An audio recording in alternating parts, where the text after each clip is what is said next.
Hello friends, ओसोप coding के channel पर आपका हार्दिक स्वागत है। दोस्तों, डेटा स्ट्रक्चर एल्गोरिथम की सीरीज़ में लास्ट लेक्चर में हमने डिस्कस किया था फंक्शंस के बारे में, क्योंकि डेटा स्ट्रक्चर को समझने के लिए फंक्शन का एक बड़ा इंपॉर्टेंट रोल था।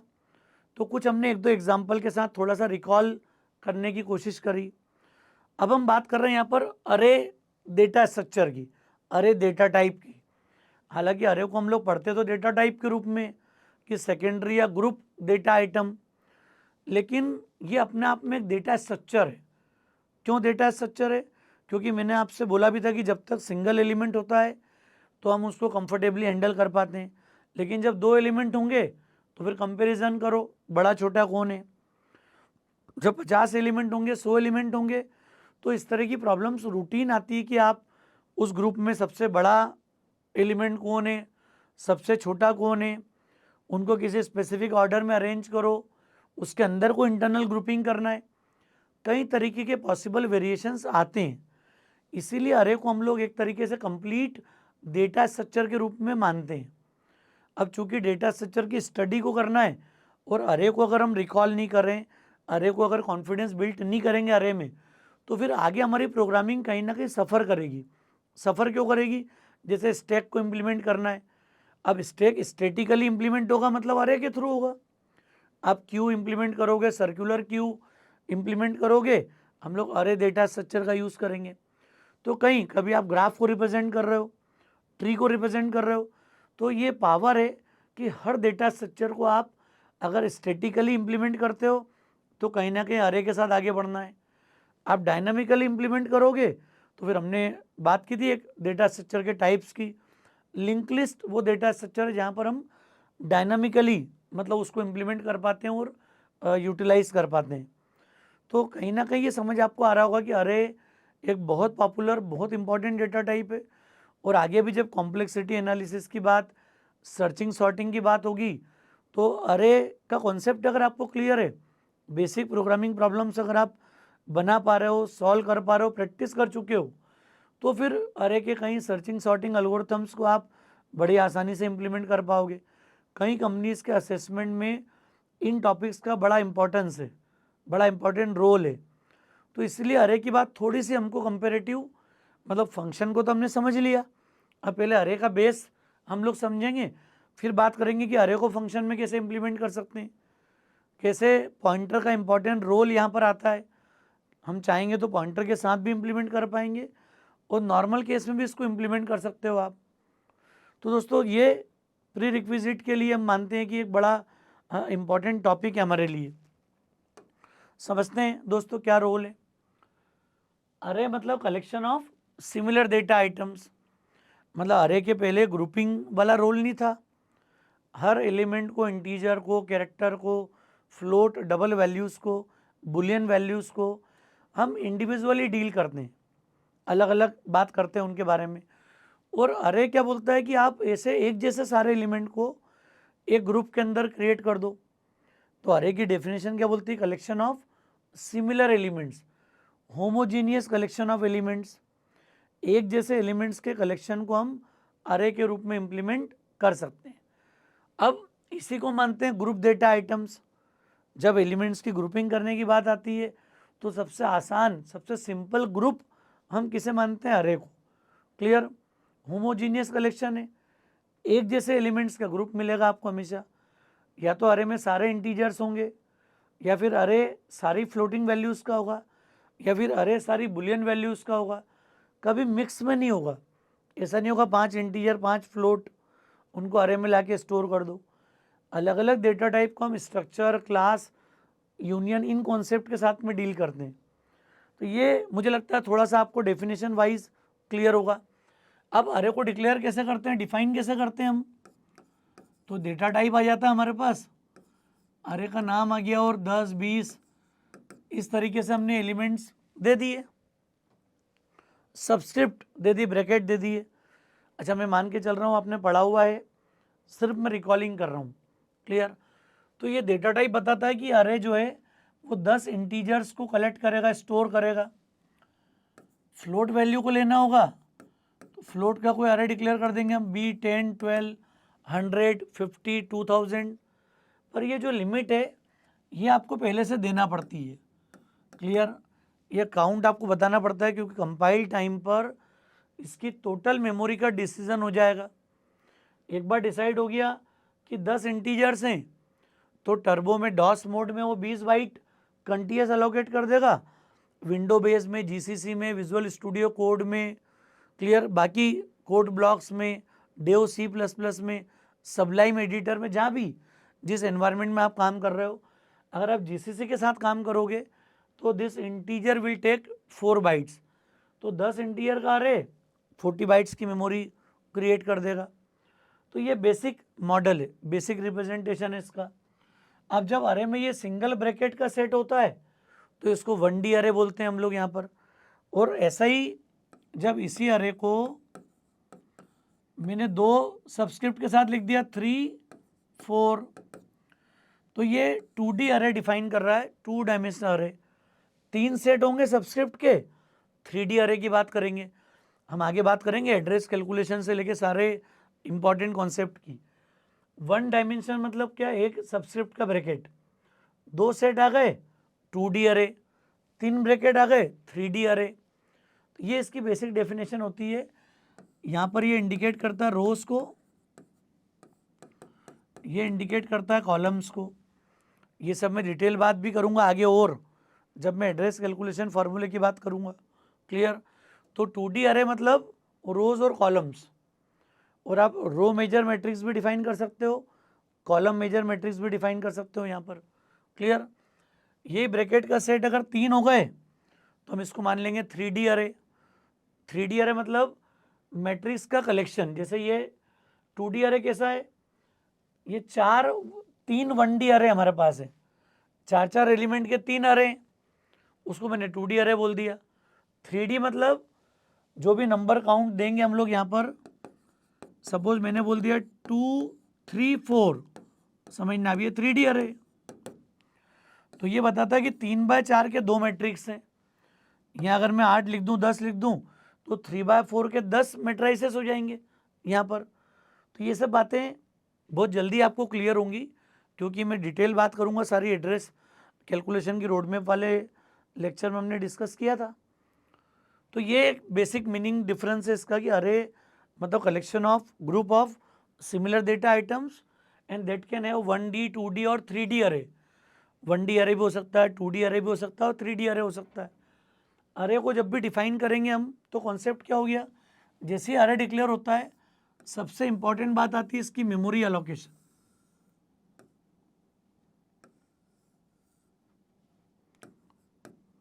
ये हो गया 100, 2, 3, 4, 5, 6, 7,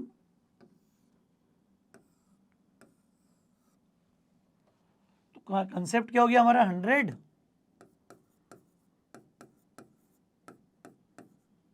ये 4 बाइट की मेमोरी एलोकेट हो रही है यहाँ पर।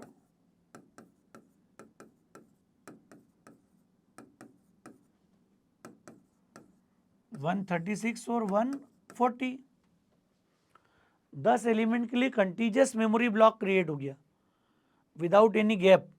जब मेमोरी की एक साथ डिमांड होगी तो हमेशा कंटीजियस होगी, चाहे वो एक वेरिएबल के लिए हो, 10 वेरिएबल के लिए हो। कंटीजियस होगी का मतलब क्या हुआ, जब आपने एक साथ बोला A10 तो A1 से 10 मेमोरी ब्लॉक लगातार बिना गैप के क्रिएट हो गए। अब पहले एलिमेंट का एड्रेस हो गया, इंडेक्स हो गया A0, दूसरे का A1, A2, A3, तो ये आखिरी हो जाएगा A7, A8 और A9। मतलब 10th एलिमेंट जो होगा उसका इंडेक्स होगा A9। किसी भी एलिमेंट को रिफर करना हो तो A3 बोलोगे आप, तो रैंडम एक्सेस भी पॉसिबल है यहाँ पर। रैंडम एक्सेस पॉसिबल क्यों है, क्योंकि एवरी अरे element can be accessed with the use of index value. तो A3 बोलूँगा तो सीधे मैं वैल्यू को रिफर कर सकता हूँ।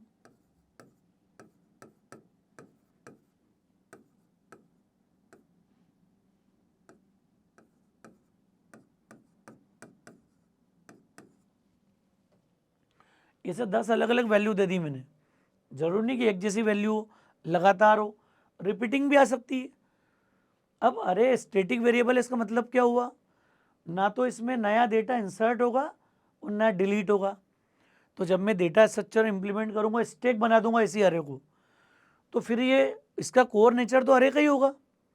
तो ना मैं नया एलिमेंट इंसर्ट कर पाऊंगा ना डिलीट कर पाऊंगा टोटल मेमोरी में। मतलब 10 एलिमेंट का अगर अरे है और सपोज इसी को मैंने फ्यूचर में स्टैक बना दिया, क्यों बना दिया, तो वो स्टैक क्यों क्या करेगी, इस 10 से 11वां एलिमेंट वहाँ पे स्टोर नहीं कर पाएगी। और डिलीट भी नहीं होता है। कई बार कोड लिख देते हैं, लॉजिकली कोड लिख के बता सकते हैं किसी को अपन पोजीशन शिफ्ट वगैरह करके कि देखो डिलीशन हो रहा है, बट टेक्निकली अरे में ना तो एलिमेंट इंसर्ट होता है नया, मतलब beyond the limit total memory के बाद, और ना एलिमेंट डिस्ट्रॉय होता है। तो इन बिटवीन ना तो इंसर्ट होगा ना डिलीट होगा। ये बड़ी इंपॉर्टेंट बात अरे के साथ ध्यान रखना है। ये लिमिटेशन आगे जब मैं किसी भी डेटा स्ट्रक्चर को अरे से इम्प्लीमेंट करूँगा तो ये प्रॉब्लम मेरे साथ चलेगी। अब तो मुझे समझना पड़ेगा कि अगर मैं स्टैक क्यू को अरे से इम्प्लीमेंट कर रहा हूँ तो फुल तो नहीं है वो, जब कोई नया एलिमेंट इंसर्ट करने जा रहा हूँ तो मैक्सिमम लिमिट क्रॉस तो नहीं कर रहा है, तो आपको लिमिट पर ध्यान रखना पड़ेगा वहाँ पर। तो दोस्तों ये जो बातें मैं यहाँ पर कर रहा हूँ ये सब डीएसए के इम्प्लीमेंटेशन से जुड़ी हुई है। क्लियर। तो अरे के एलिमेंट को इंडेक्स के थ्रू एक्सेस कर सकते हैं। मैं ये कर सकता हूँ चाहूँ तो कि ए ऑफ 3 पे 67 असाइन कर दूँ, तो 25 हट जाएगा यहाँ पर 67 आ जाएगी वैल्यू इस जगह पे। मैं चाहूँ तो सीधे cout A of 7 random access, उसके पहले 0 to 6 7 एलिमेंट एक्सेस नहीं करे, सीधे 8वां एलिमेंट उठा लिया हमने। तो ये अरे के साथ में इसका पावर है, फ्रीडम है, फ्लेक्सिबिलिटी है कि मैं किसी भी पोजीशन पे डायरेक्टली कोई एलिमेंट असाइन कर सकता हूँ और एलिमेंट को रीड एक्सेस कर सकता हूँ, ट्रेवर्स कर पाता हूँ लूप लगा के। जब अरे के एलिमेंट्स को रीड करना है तो लूप लगा के रीड करो, प्रिंट करना है लूप लगा के आप प्रिंट कर दो फॉर। तो इसके फर्स्ट एलिमेंट का इंडेक्स 100% 0 से स्टार्ट होगा, ये बात फिक्स है, स्टैंडर्ड है। और अरे के पहले एलिमेंट के एड्रेस को हम लोग बोलते हैं बेस एड्रेस ऑफ द अरे, ये ध्यान रखना आप। और ये आप एड्रेस ऑफ A0 लिखोगे तो भी 100 है और ए लिखोगे तो भी 100 है। दोनों स्थिति में ये रिप्रेजेंट किसको करता है, इसके बेस एड्रेस को। ये बड़ी इंपॉर्टेंट बात है दोस्तों कि अरे का नाम उसके एड्रेस को इंडिकेट करता है। अरे 2D अरे स्ट्रिंग, जब इसके नाम को रिफर करोगे ना आप, every time it will refer to the base address. Clear. तो address of A0 is also 100 और A इज ऑल्सो 100। ये बड़ी इंपॉर्टेंट बात है, बेस एड्रेस। जब हम प्रोग्रामिंग करेंगे अरे को कहीं पास करेंगे हम, तो ये बड़ी इंपॉर्टेंट बात है कि हमेशा पासिंग में उसके बेस एड्रेस का इंपॉर्टेंस रहता है। क्लियर। समझ में आ रही है दोस्तों बात, कंसेप्ट समझ में आ रहा है क्या है। तो हमने बोल दिया I0 I less than 10 I plus plus in C out A of I, या एंडल लगा दो। क्लियर है केस। इससे क्या होगा, आपके सारे element 10 element 1 by 1 sequential order में प्रिंट हो जाएंगे। तो अरे भी एक तरीके से लीनियर डेटा स्ट्रक्चर ही है, static variable, pure static variable. और इसके काउंटर में अगर प्योर डायनामिक वेरिएबल की बात करेंगे तो that will be link list. तो लिंक लिस्ट किस बात को इंडिकेट करता है, चेन, कि यहाँ पर तो फिक्स मेमोरी है, लिंक लिस्ट में आप डायनामिकली उसको इनलार्ज भी कर सकते हो, साइज बढ़ा सकते हो लिंक लिस्ट का, आप डिलीट करके साइज को रिड्यूस कर सकते हो। अरे को मैं डायनामिकली ना तो एक्सपांड कर पाऊँगा और ना रिड्यूस कर पाऊँगा, ये कुछ इंपॉर्टेंट बात है। दूसरी बात, अरे में बाउंड्री चेकिंग नहीं होती है। अगर मैं 9 के बजाय 10, 11, 12, 15 तक लूप चला दूंगा ना तो you will not receive any error. जबकि जावा में, पाइथन में, सी शार्प में अगर अरे की लिमिट क्रॉस करोगे यू विल रिसीव अरे index out of bound exception, तो वहाँ एक्सेप्शन के रूप में वो आ जाएगा। लेकिन C और C++ में प्रोग्रामर लेवल पर इस बात को मैनेज करना पड़ता है। मतलब ये टेक केयर किसको करना पड़ेगा? प्रोग्रामर को। आपको हमको समझना पड़ेगा मेरे पास टोटल कितने एलिमेंट्स की लिमिट है। We must know about this upper limit, maximum size. तो मैक्सिमम साइज मेरे पास होगी तो मैं आसानी से स्टैक क्यू जब भी अरे से रिप्रेजेंट करूँगा, डिक्लेयर करूँगा, आसानी से कर पाऊँगा। तो वहाँ फ़ायदा क्या मिलेगा? हम लोग मैक्स साइज डिफाइन कर देंगे इस तरीके से, हैज़ डिफाइन मैक्स, और मैंने लिख दिया 10, और फिर मैं जाके डिक्लेयर कर दूँ इंट ए ऑफ मैक्स। तो बार बार मुझे 10 लिमिट की चिंता नहीं करना पड़ेगी। अब प्रोग्राम में अगर 50 जगह स्टैक क्यू में मैक्स यूज़ हो रहा है, मैक्स साइज, मैक्स लिमिट जो लिखना हो, तो वो लिमिट आप दे दो। तो जब मैं फ्यूचर में स्टैक को डिक्लेयर करूँगा, क्यू को डिक्लेयर करूँगा, तो मेरे पास एक लिमिट होगी। अगर मैं उसको अरे से इम्प्लीमेंट करता हूँ तो मेरे पास रेस्ट्रिक्शन होगा कि कंपाइल टाइम पर उसके लिए मेमोरी एरिया अलोकेट हो गया है, और रन टाइम पर अब मैं इस मेमोरी को मॉडिफाई नहीं कर पाऊँगा। सारा इंसर्शन, डिलीशन, ट्रेवर्सल जो भी करना है वो आपको इसी के अंदर करना पड़ेगा। क्लियर? तो ये एक बेसिक थॉट है अरे को लेके। 1D 2D 3D अरे कैसे डिक्लेयर होते हैं। मेमोरी कंटीजियस अलोकेट होती है विदाउट गैप। एवरी अरे index will start from zero. कहीं भी काम करें, किसी भी लैंग्वेज में जाओगे आप, मोस्टली हर लैंग्वेज जीरो से स्टार्ट होती है, अपने इंडेक्स को स्टार्ट करती है, खासकर जब वो अरेस को डील कर रही हो। फर्स्ट एलिमेंट के एड्रेस को मैं क्या बोलता हूँ? Base address. मतलब पहले एलिमेंट के एड्रेस को मैं कैसा डिफाइन करता हूँ? यहाँ पर बेस एड्रेस के रूप में। क्लियर? ये कुछ बहुत ज़रूरी बातें। रैंडमली मैं एलिमेंट असाइन कर सकता हूँ, रैंडमली मैं एक्सेस कर सकता हूँ, प्रिंट कर सकता हूँ, लूप लगा के अरे के सारे एलिमेंट को प्रिंट कर पाता हूँ। अब यहाँ पर ये बड़ी इंपॉर्टेंट बात है, अरे में ना तो एलिमेंट इंसर्ट होते हैं ना डिलीट होते हैं।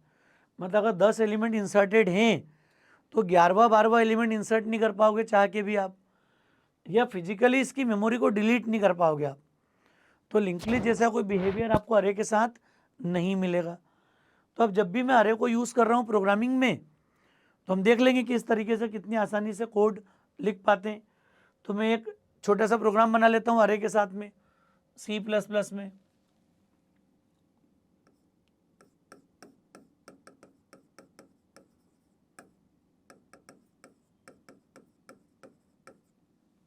हम अरे में स्मॉलेस्ट एलिमेंट फाइंड आउट करते हैं। ये स्मॉलेस्ट का लॉजिक आपको सिलेक्शन सॉर्ट में हेल्प करेगा। मैं बताते जा रहा हूँ कि जिसने भी ध्यान दे के अगर प्रोग्रामिंग नहीं करी होगी पहले, तो वो ये कॉन्सेप्ट कहीं ना कहीं सब यूज़ होंगे आगे। हर पुराने प्रोग्राम का लॉजिक का इंपॉर्टेंस है। क्लियर? हाँ, अरे को डिटेल फिर भी बहुत ज़्यादा पढ़ना हो तो चैनल पर पूरी फुर्सत में मैंने लिखा है 1D 2D अरे को, स्ट्रिंग को, पॉइंटर्स को। तो आप जाके ज़रूर प्रैक्टिस करो, ताकि अभी टाइम भी है थोड़ा सा आगे बढ़ने में हमारे पास।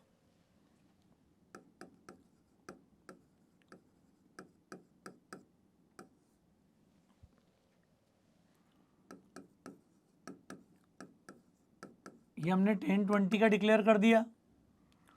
कुछ और वेरिएबल लगेंगे तो समझते हैं अब तो C++ है, डायनामिकली डिक्लेयर कर सकते हैं अपन। तो लिमिट भी लेना चाहो तो ले लो।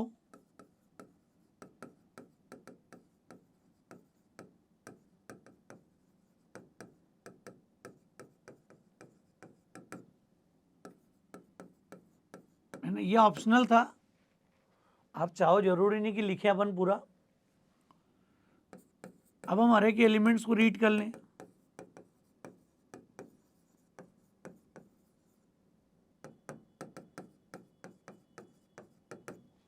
क्या करते हैं रीडिंग के लिए? अब लूप लगाएंगे अपन। जब भी अरे को रीड करना हो तो 0, ये n मैंने लिमिट ले ली अरे की। हाँ, यहाँ मेंशन कर सकते हो लिमिट मैक्स इक्वल टू 10, क्योंकि यहाँ 10 की मेमोरी मेरे पास। तो ये प्रोग्रामर को अपने लेवल पे मैनेज करना पड़ेगा।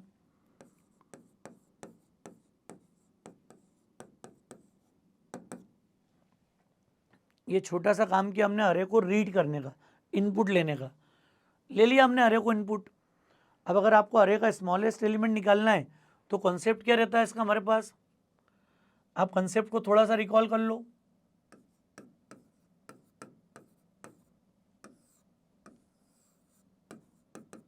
ये अगर n 5 दिया हुआ है तो ये आपको पता होना चाहिए कि A0, A1, A2, A3, A4 bracket में आएंगे सारे A0, A1, A2, A3। और मिनिमम का लॉजिक क्या बोलता है कि फर्स्ट एलिमेंट को आप मिनिमम एज्यूम कर लो और फिर हर आने वाले एलिमेंट को कंपेयर करो whether it is less than minimum और नॉट। तो हमने मिनिमम को एज्यूम कर लिया 7, फिर मैं A1 को चेक कर लूं, A1 लेस देन मिनिमम है क्या? अगर 3 लेस देन 7 है तो मिनिमम में चेंज करके क्या कर दूं, मिनिमम इज नाउ A1। ये इस तरह का लॉजिक देखा होगा आपने कंसेप्ट को पूरा। A1 मिनिमम से छोटा हो तो मिनिमम में A1 आ जाए, A2 छोटा हो तो मिनिमम में A2 आ जाए, A3 छोटा हो तो मिनिमम में A3 आ जाए। इसी तरीके से कंपेयर कर लेंगे पूरा अपन। क्या करेंगे comparison, int minimum assigns A of 0। मतलब मिनिमम का एल्गोरिथम क्या बोलता है, assign first element as minimum और मैक्सिमम, जो भी आप चाहते हो। मैक्सिमम चाहोगे तो भी यही काम करना है अपने को। अब जब A0 को मैंने मिनिमम बना दिया तो कंपैरिजन कैसा होगा, अब now we will start comparing from, अब सी में एक ही बार आई को ऊपर डिक्लेयर करते थे अपन, C++ में ये इसका स्कोप खत्म होते जाएगा, आई एक्सपायर होते जाएगा वापस, हर बार मैं यूज करूंगा फिर डिक्लेयर कर लूंगा। तो I1 क्यों 0th, A0 चूंकि मिनिमम है, मिनिमम एज्यूम कर लिया, then we can start comparing from 1, I less than n, I++। क्या हो जाएगा comparison, if A of I is less than minimum, तो मिनिमम में आप क्या कर दो A ऑफ I, और ये प्रोसेस चलती रहेगी पूरी लूप में। वो जो मैंने लिखा था ना A1 लेस देन मिनिमम, तो A1 असाइन करो, A2 less than minimum, A2 assign करो, तो A3, तो A1, A2, A3 मतलब A ऑफ I। तो A ऑफ I अगर मिनिमम से छोटा हो तो मिनिमम में आप क्या एज्यूम कर लो AI। दोस्तों ये लॉजिक लगता है सिलेक्शन सॉर्ट में। क्लियर, बार बार मैं चीज़ों को रिकॉल कराते जाऊंगा जिससे कि आपको सिलेक्शन सॉर्ट सुनने में आए, तुरंत समझ में आ जाए कि every time in every round we need to find the smallest element in the unsorted list and then we will replace that unsorted that minimum element with the first element, then in the next round with the second element। चलता रहेगा ये तरीका। तो ये approach होगी कि आपने minimum पता कर लिया, फाइनली क्या करोगे आप, सी आउट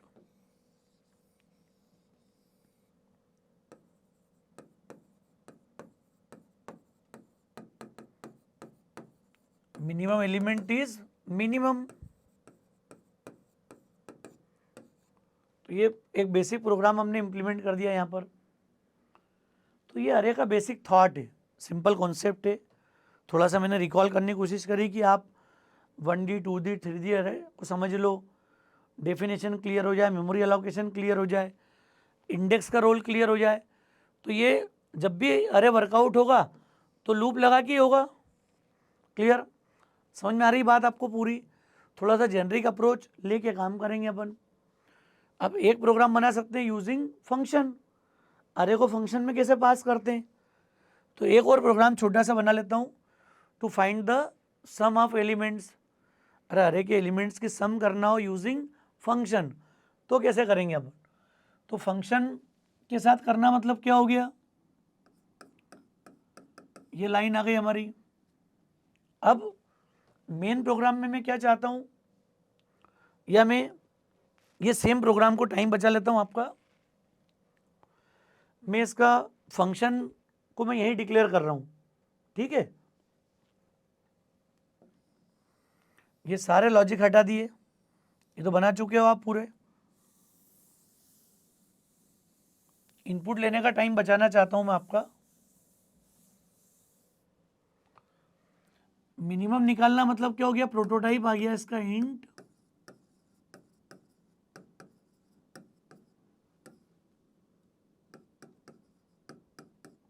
और अरे का बेस एड्रेस जाएगा फंक्शन में।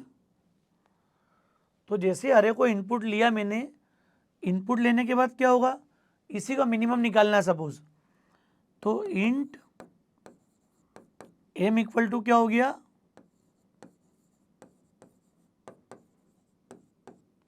अरे मिनिमम। अरे फंक्शन के बारे में क्या पढ़ा हमने, फंक्शन का डिक्लेरेशन, कॉलिंग और डेफिनेशन, हुआ तो यही बना लेंगे साइड में अभी अपन कोड इसका। तो array underscore min, that is name of the function, we will pass this address of A0, n, और इस एड्रेस ऑफ A0 को मैं लिख सकता हूँ A। याद करो बात को आप पूरी, ये याद करो कि अरे का एड्रेस ऑफ A0 भी 100 है और A भी 100 है, मतलब अरे का बेस एड्रेस और अरे खुद दोनों सिमिलर हैं। क्लियर। तो उसी कॉन्सेप्ट को मैंने यहाँ पे, चाहो तो आप एड्रेस ऑफ A0 पास कर दो या A पास कर दो, ये पॉइंटर वाला तरीका बता रहा हूँ। बिना पॉइंटर के हम सिंपल ब्रैकेट लगा के भी कर सकते हैं, क्योंकि अरे जब भी पास होता है बाय रेफरेंस ही पास होता है, तो बिना पॉइंटर के भी इस काम को हम कर पाएंगे। क्लियर। वो मैं आपके लिए छोड़ूंगा कि आप पॉइंटर की कॉम्प्लेक्सिटी हटा दो और सेम कॉन्सेप्ट को इम्प्लीमेंट कर दो।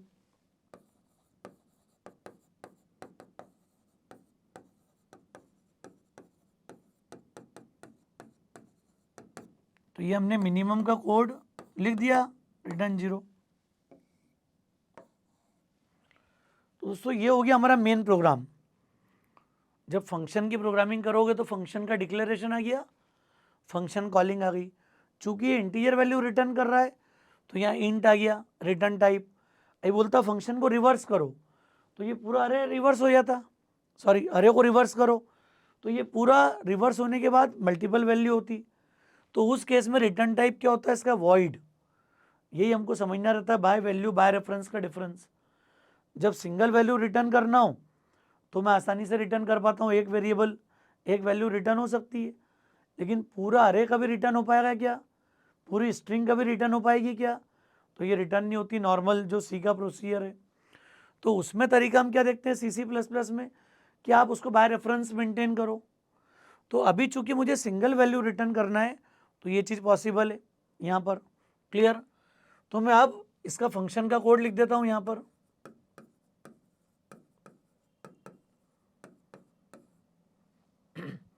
इस अरे का बेस एड्रेस पास कर दिया अपन ने, इंट स्टार ptr और nx जो भी लेना हो वैल्यू आपको यहाँ पर क्या मिल गया, ptr को बेस एड्रेस ऑफ अरे 100, मतलब एक वैल्यू मिल गई बाय रेफरेंस और एक वैल्यू मिल गई direct x5 call by value. और मिनिमम हमने क्या एज्यूम कर लिया शुरू में, स्टार ptr वैल्यू एट 100, तो ये 100 हो गया 104 116। अरे इधर इंडेक्स उधर एड्रेस, तो जब मेन प्रोग्राम में डील होगा तो इंडेक्स में काम करेंगे, जब फंक्शन में डील करोगे तो पॉइंटर से काम करेंगे। तो ये कॉम्प्लेक्सिटी आपकी C++ के इम्प्लीमेंटेशन के कारण बच जाएगी। जब मैं ऊप्स के थ्रू इम्प्लीमेंट करूँगा तो क्लास के अंदर ही सब कुछ होगा, तो मुझे ये अरे पास करने वाली चिंता नहीं रहेगी। क्यों, क्योंकि वो as a member function declare, as a member declare हो जाएगा वो। तो डेटा भी वहीं डिक्लेयर है, अरे को करा स्टैक के अंदर क्यू के रूप में, और फंक्शन भी क्लास में ही है। तो ये पासिंग वाली कॉम्प्लेक्सिटी वहाँ पे ख़त्म हो जाएगी। क्लियर। इस बात से बचेंगे अपन स्टैक क्यू के अंदर जब आप अरे से इम्प्लीमेंट करोगे। तो क्या हो जाएगा यहाँ पर I1 n की जगह मैंने यहाँ x यूज कर रखा है अभी। और क्या करते हैं अपन, if star ptr plus i less than minimum. अगर star ptr i less than minimum हो तो मिनिमम असाइन कर दो स्टार ptr प्लस i। दोस्तों ये कॉन्सेप्ट क्या, पॉइंटर प्लस प्लस करने के बजाय हमने ptr पॉइंटर अरिथमेटिक का यूज़ किया यहाँ पर। पॉइंटर अरिथमेटिक क्या बोलता है, किसी पॉइंटर में किसी कांस्टेंट इंटीजर को प्लस भी कर सकता हूँ, माइनस भी कर सकता हूँ। तो पीटीआर का लोकेशन चेंज करे बिना शुरू से आखिरी तक वो 100 रहेगा, लेकिन मैं 104, 108, 112, 116 अलग अलग लोकेशन से डेटा को एक्सेस कर पाऊंगा। क्लियर। तो ये फ़ायदा है इस पीटीआर प्लस आई का। आई 1 होगा तो पीटीआर प्लस 1 104 की वैल्यू कंपेयर हो जाएगी। जब आई 2 होगा तो प्लस 2 मतलब 2 लोकेशन का जंप 108 पे पहुंच जाएगा 100 के बाद। तो हर अलग अलग लोकेशन से हम डेटा को एक्सेस कर पाएंगे। तो ये सेम प्रोग्राम समझना आप कि मैं इंडेक्स के थ्रू भी मैनेज कर रहा हूँ और इसी को पॉइंटर से मैनेज भी कर रहा हूँ। तो इसलिए मैंने थोड़े से रिकॉलिंग की बात करी आपके साथ कि हम इन चीज़ों को रिकॉल कर पाएँ। और रिटर्न मिनिमम, ये कंप्लीट प्रोग्राम हो गया हमारा। और यही प्रैक्टिस आपको डेवलप करना है जीरो एरर प्रोग्रामिंग की। कम से कम अरे बनाओ, रफ में कॉन्सेप्ट को लिखो, तो थोड़ी प्रैक्टिस हमारी डेवलप होगी। दोस्तों मैंने 1-2 एग्जाम्पल लिए हैं।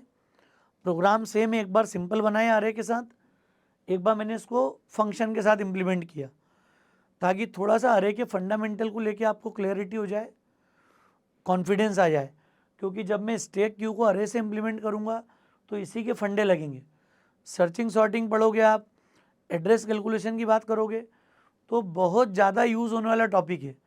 पूरे डीएसए में या तो हम इम्प्लीमेंटेशन अरे से कर रहे होंगे या लिंक लिस्ट से कर रहे होंगे। तो अभी तो चूंकि लिंक लिस्ट दूर है, अरे को लेके हम लोग कॉन्फिडेंट हैं, तो इसलिए मैंने चीज़ों को रिकॉल किया है। मुझे विश्वास है कि आपको थोड़ी सी क्लैरिटी हुई होगी। जिन साथियों को अभी भी डाउट है अरे को लेकर, हमारी प्लेलिस्ट में आप जाके पूरा अरे डिटेल फॉर्म में दिया हुआ है, with functions, with pointers, string के साथ में सब कुछ दिया हुआ है। तो यहाँ भी वो सब चीज़ें होंगी। सेम बिहेवियर स्ट्रिंग के साथ मिलेगा आपको। तो मैं क्लास ऑब्जेक्ट की जब बात करूँगा तो वहाँ कोशिश करूँगा कि ये चीज़ें भी रिकॉल हो जाएं। क्लियर। तो दोस्तों मुझे उम्मीद है लेक्चर आपको ठीक लगा होगा। डीएसए की प्री रिक्विजिट का ये हमारा सेकेंड लेक्चर है। बहुत ज़्यादा समय नहीं लेना चाहता हूँ मैं, क्योंकि नेक्स्ट लेक्चर में बात करेंगे क्लास ऑब्जेक्ट की। तो क्लास ऑब्जेक्ट में मैं कोशिश करूँगा अरे फंक्शन भी कवर हो जाए, थोड़ा सा स्ट्रिंग कवर हो जाए। 1 या 2 लेक्चर मुश्किल से लेंगे हम।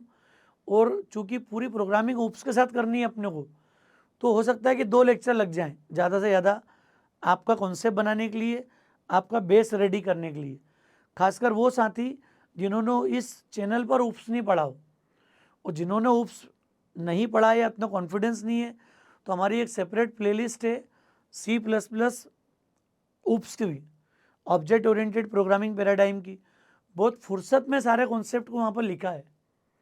आप पढ़ो, कॉन्सेप्ट बनाओ, शुरुआत के कुछ लेक्चर पढ़ लो, बहुत फ़ायदा मिलेगा आपको उन चीज़ों का।